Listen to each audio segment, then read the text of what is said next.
하나님 감사합니다. 오늘 또 새롭게 하루를 시작할 수 있게 우리에게 기회 주시고 생명 주시니 참 감사합니다. 그 감사하는 마음으로 우리의 모든 생명 들고 이 자리에 나왔으니 하나님, 예수 그리스도라는 우리의 모든 것을 다시 한번 더 풍성히 누리는 이 시간 되게 하여 주옵소서.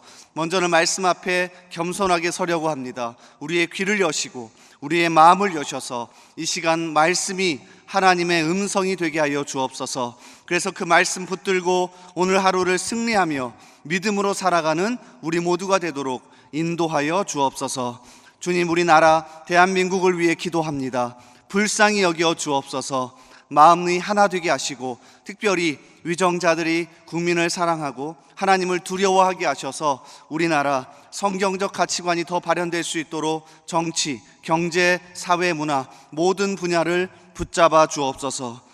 주님, 우리 교회를 위해 기도합니다. 대전중앙교회 70여 년 전에 세워주시고 여기까지 오게 하셨으니 하나님 계속해서 붙들어 주옵소서. 앞으로 나아갈 길도 주님께서 명확하게 보여주시고 특별히 우리 교회를 통하여 복음이 증거되고 믿지 않은 영혼들이 이 자리에 나와 하나님을 믿는 일들이 많아지도록 하나님 사용하여 주옵소서. 오늘도 우리 대전중앙의 이름으로 살아가는 성도들이 있습니다. 그들의 구체적인 삶을 붙잡아 주시고 직장과 사업장에서 생계를 이어갈 때에 주님 도와주시옵소서. 특별히 질병으로 또 심적으로 여러 가지 물질적으로 어려움 당하고 있는 우리 성도들이 있습니다. 주님 잘 아시죠? 찾아가셔서 오늘도 위로하시고 그 모든 어려움 해결하여 주옵소서. 이 모든 간구를 우리 주 예수 그리스도의 이름으로 기도하옵나이다. 아멘. 우리 말씀 같이 찾겠습니다.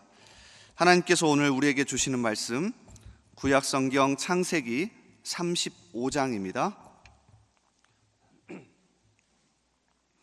창세기 35장 16절에서 29절까지의 말씀입니다.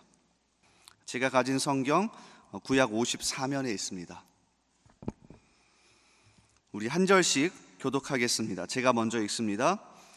그들이 베델에서 길을 떠나 에브랏에 이르기까지 얼마간 거리를 둔 곳에서 라헬이 해산하게 되어 심히 고생하여 그가 난산할 즈음에 산파가 그에게 이르되 두려워하지 말라, 지금 내가 또 등남하느니라 하매 그가 죽게 되어 그의 혼이 떠나려 할 때에 그 아들의 이름을 베논이라 불렀으나 그의 아버지는 그를 베냐민이라 불렀더라. 에브랏 곧 베들레헴 길에 장사되었고 야곱이 라헬의 묘에 비를 세웠더니 지금까지 라헬의 묘비라 일컫더라. 길을 떠나 에델 망대를 지나 장막을 쳤더라. 이스라엘이 그 땅에 거주할 때에 르우벤이 가서 그 아버지의 첩 빌하와 동침하매 이스라엘이 이를 들었더라. 야곱의 아들은 12이라. 야곱의 장자 르우벤과 그 다음 시므온과 레위와 유다와 이사갈과 스불론이요. 라헬의 아들들은 요셉과 베냐민이며 비라의 아들들은 단과 납달리요. 레아의 여종 실바의 아들들은 갓과 아셀이니 이들은 야곱의 아들들이요 바단 아람에서 그에게 낳은 자더라. 야곱이 기럇 아르바의 마므레로 가서 그의 아버지 이삭에게 이르렀으니 기럇 아르바는 곧 아브람과 이삭이 거류하던 헤브론이더라. 이삭의 나이가 180세라.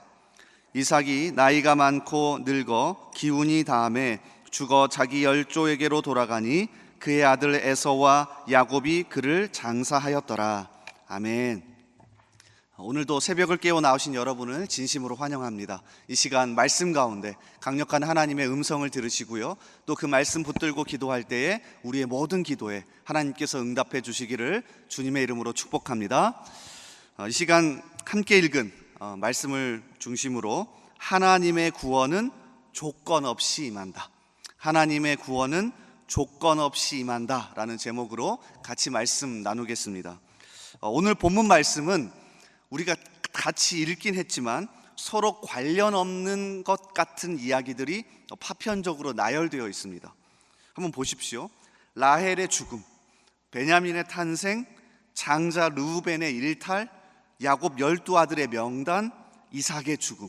그러니까 전혀 상관없는 것 같은 이야기들이 나열되어 있어서 조금 이해하기가 어렵습니다. 그런데 자세히 한번 들여다보면 그래도 나름 이것들을 이어주는 주제가 하나 있는데요. 바로 이스라엘 12지파의 원형이 보존되고 있다는 겁니다. 처음은 아니죠. 그 전에 하나님이 야곱이 이스라엘이라고 이름을 바꾸어 주셨는데요. 오늘 35장부터 본격적으로 야곱을 향해 이스라엘이라고 부르기 시작합니다. 그래서 그 이스라엘의 12아들들이 이스라엘의 12지파가 되는 원형이 보존되고 있다는 걸 오늘 말씀이 가장 잘 보여줘요. 그런데 왜 이렇게 파편적인 이야기들을 나열해 놓았을까요? 한번 하나씩 살펴봅시다. 그러면서 이 이야기들을 꿰어보면서 우리에게 주시는 교훈이 무엇인지 한번 살펴보고 또 그것을 붙잡고 기도하는 이 시간이 되길 바랍니다. 자, 첫 번째 이야기는 라헬의 죽음과 베냐민의 탄생입니다. 라헬은 자녀, 특별히 아들에 대한 욕심이 강했던 여인입니다. 야곱이 가장 사랑했던 아내이기도 하고 그렇고 아들에 대한 욕심이 강했죠. 첫 번째 아들의 이름이 요셉입니다. 요셉의 뜻은 더하다입니다. 무슨 뜻일까요?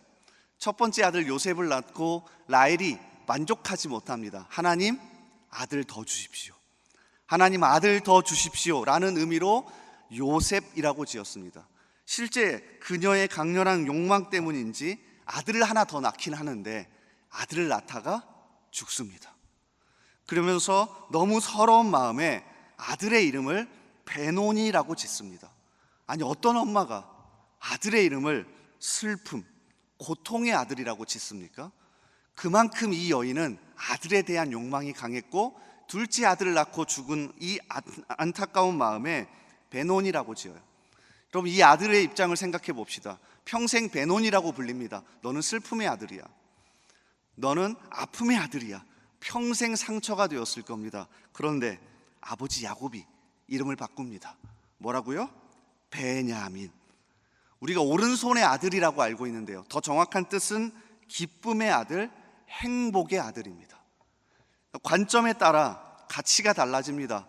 베노니는 엄마를 죽이고 나온 아들이지만 베냐민은 엄마를 대신해서 나온 기쁨과 행복의 아들이죠. 야곱이 베냐민을 살렸습니다. 베냐민이 평생 상처받고 나는 엄마를 죽이고 나온 아들이야 라고 할 수도 있는데 나는 오른손의 아들이야, 나는 기쁨과 행복의 아들이야 라고 부르며 살았죠. 실제 신명기 33장에 가면 베냐민의 진정한 의미가 등장합니다. 신명기 33장 29절, 이스라엘이여 너는 행복한 사람이로다. 여호와의 구원을 너같이 얻은 백성이 누구냐? 여기에서 행복한 사람을 직역하면 베냐민입니다. 그래서 이렇게 해석할 수 있습니다. 이스라엘이여 너는 참 베냐민이로다. 결국 야곱의 선택이 이스라엘의 12지파를 그대로 보존하고 있습니다. 그러니까 그 이야기를 우리에게 들려주는 겁니다. 자, 이어지는 두 번째 이야기인 르우벤의 일탈도 마찬가지입니다. 장자가, 그것도 가장 첫째 된 아들이 아버지의 첫 비하와 동침했습니다. 자, 여러분이 아버지라면 어떻게 하시겠습니까? 가만두지 않을 일입니다. 아버지의 여인을 범한 거죠. 그런데 야곱이 어떻게 반응합니까? 그 반응이 독특해요. 오늘 말씀 22절을 보실래요? 이스라엘이 그 땅에 거주할 때에 르우벤이 가서 그 아버지의 첫 비라와 동침함에 이스라엘이 이를 들었더라. 이게 끝입니다.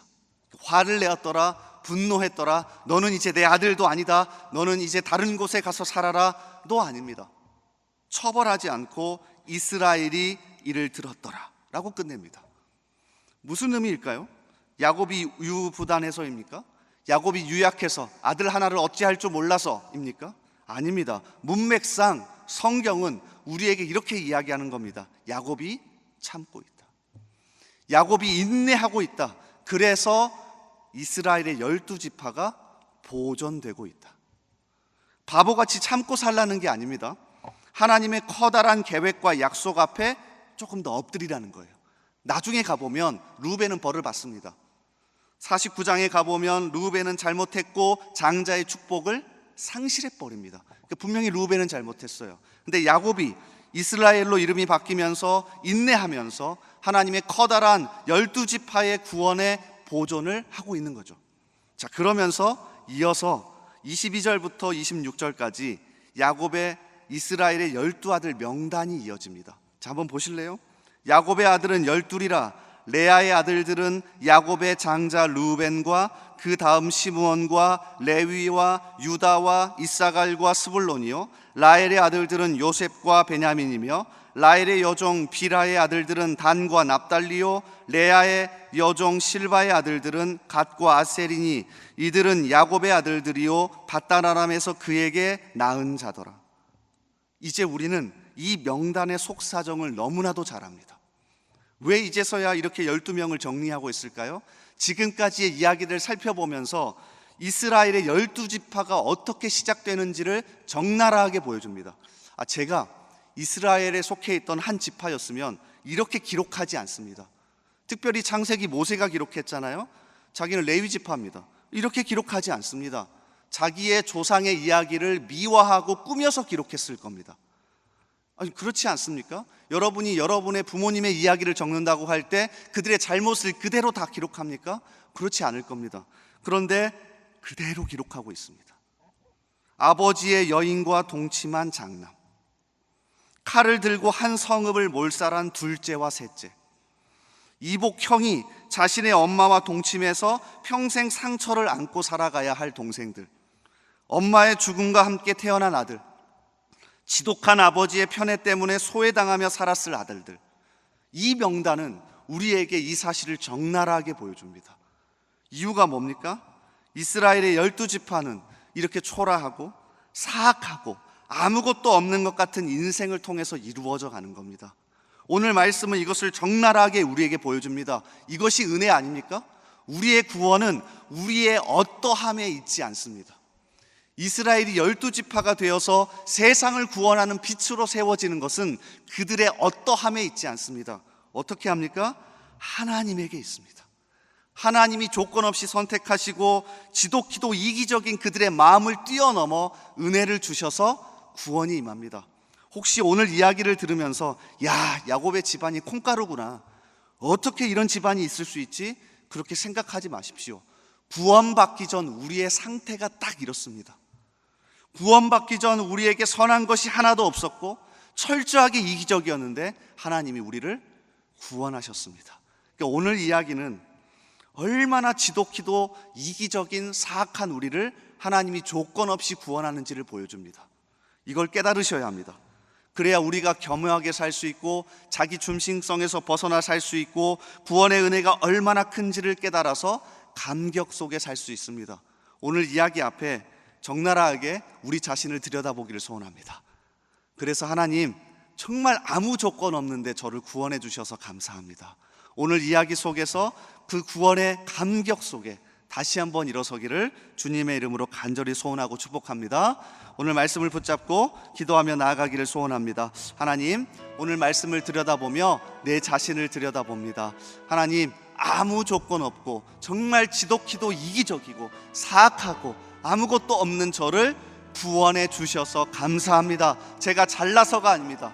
나의 어떠함 때문이 아닙니다. 정말 야곱의 가족처럼 지독히도 이기적인 우리를 하나님이 아무 조건 없이 예수 그리스도를 보내주셔서 살려주신 것 감사합니다. 이것을 깨달아서 오늘도 겸손하게 겸허하게 하나님 앞에서 사람들 앞에서 살아갈 수 있게 하여 주옵소서. 우리 이러한 마음으로 오늘 말씀 붙들고 함께 기도하며 나아갑시다. 또한 우리나라와 우리 교회를 위하여서 이 시간 한마음 한뜻으로 기도합시다. 하나님, 우리나라 불쌍히 여겨주시고 살려주옵소서. 우리 국민들 마음이 더 하나 되게 하시고 특별히 정치, 경제, 사회, 문화 모든 분야에서 하나님의 손길이 드러나도록 인도하여 주옵소서. 하나님, 우리 교회 이제 여름을 마치고 가을 사역을 향하여 달려갑니다. 양육이 개강합니다. 모든 사역들이 개강합니다. 우리 교구와 목장 지켜주시고 양육 훈련 가운데 은혜를 베풀어 주옵소서. 특별히 오늘부터 내일까지 교육자 수양회가 진행됩니다. 하나님 안전하게 다녀오게 하시고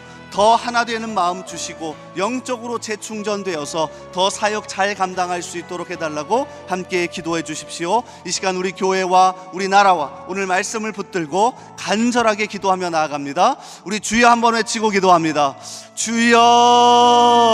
아버지 하나님, 이 시간 간절하게 하나님 앞에 기도하며 나아갑니다. 아버지, 특별히 오늘 말씀을 붙들고 기도하오니 주여 은혜 베풀어 주옵소서.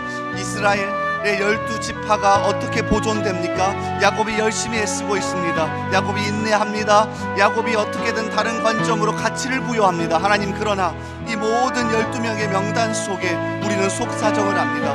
우유부단하고 여전히 연약하고 편애하고 여전히 하나님 앞에 바로 서지 못하는 아버지, 또 장자 루벤의 일탈, 상처받고 살아갈 아들들, 너무 폭력적인 둘째와 셋째, 주님이 이러한 12지파, 이러한 사람을 통하여 하나님은 구원의 역사를 이루어 가십니다. 우리가 잘나서가 아닙니다. 우리가 어떠하고 대단해서가 아닙니다. 하나님, 우리는 착각 속에 살 때가 많습니다. 우리가 이만큼 헌신하니, 우리가 이만큼 기도하니, 우리가 이만큼 예배하니, 우리가 이만큼 하나님 앞에 드렸으니 우리가 자격 있다고 생각할 때가 많습니다. 주님, 오늘도 그 모든 생각들을 깨트려 주옵소서. 오늘도 그 모든 편견을 깨트려 주옵소서. 오늘도 그 이기적인 마음을 깨트려 주옵소서. 주님, 그래서 오롯이 하나님만 바라보는, 오롯이 겸허하게 하나님의 은혜만을 바라보는 우리들 되게 하여 주옵소서. 주님, 또한 오늘도 우리 교회와 나라를 부르고 기도합니다. 우리나라 불쌍히 여겨 주옵소서. 우리나라 살려 주옵소서. 정치, 경제, 사회, 문화 모든 분야에서 성경적 가치관이 드러나게 하시고 믿는 자들이 엎드려 기도함으로, 깨어짐으로, 희생함으로, 내어놓음으로 하나님 우리나라 살려 주옵소서. 하나님, 또한 우리 교회 불쌍히 여기시기를 원합니다. 교구와 목장이 시작합니다. 양육훈련들이 개강합니다. 또 여러 다음 세대와 부서들이 있습니다. 주님, 어려움들이 있습니다. 주님 아시죠? 하나님 앞에 엎드려 기도합니다. 한마음 뜻 주시고 우리 교회가 더욱더 하나 되어 나아갈 수 있도록 주님 역사하여 주옵소서. 오늘부터 시작되는 교육자 수양회 가운데 은혜 주시고 안전하게 다녀오게 하시며 더 하나된 마음으로 재충전되어서 가을에 열심히 달려가는 우리들 되게 하여 주옵소서. 하나님, 또한 우리 모든 성도들 하나하나 지켜주시고 오늘도 기도할 때에, 삶의 터전에서 살아갈 때에 하나님 보호하시고 인도하여 주옵소서. 함께하여 주옵소서. 우리 계속해서 기도합니다. 매주 월요일은 특별히 대한민국과 민족 복음화, 성도들의 일터와 지역 사회를 위해 기도하는 날입니다. 이 시간 기도하실 때 이번 한 주간도 우리 대한민국을 지켜주시고 정치, 경제 모든 분야에서 평안케 하여 주옵소서. 우리 대한민국의 민족 복음화가 당겨지게 하시고 남북한 통일이 속히 이루어지게 하옵소서. 이를 위하여 새롭게 시작되는 이번 한 주도 성도들의 일터마다 예배가 살고 선한 영향력이 증가되게 하옵소서. 성도들의 생업과 사업장마다 하늘 문을 여시고 복 내려 주옵소서. 성도들마다 보냄받은 제자들로서 서는 곳마다 예수님의 향기를 나타내어 지역 사회가 복을 받게 하옵소서. 그리고 계속해서 담임 목사님을 위해 기도해 주시고 함께 동역하시는 장로님들과 교육자들이 사랑으로 하나 되어 온 교회가 성령으로 충만한 가운데 부흥의 역사를 이루게 해달라고 대한민국과 민족 복음화와 성도들의 일터와 지역 사회를 위해 합심으로 기도하신 후에 자유롭게 기도하시면 되겠습니다. 이 시간 기도하실 때 먼저 저를 따라해 주시기 바랍니다. 주여 문을 열어 주옵소서. 주여 문을 열어 주옵소서. 주여 문을 열어 주옵소서. 우리 주여 한번 다시 외치고 합심으로 기도합니다. 주여. 아버지 하나님, 이 시간 문을 열어 주옵소서. 하나님, 특별히 대한민국과 민족 복음, 성도들의 일터와 지역 사회를 위해 이 시간 먼저 기도했으니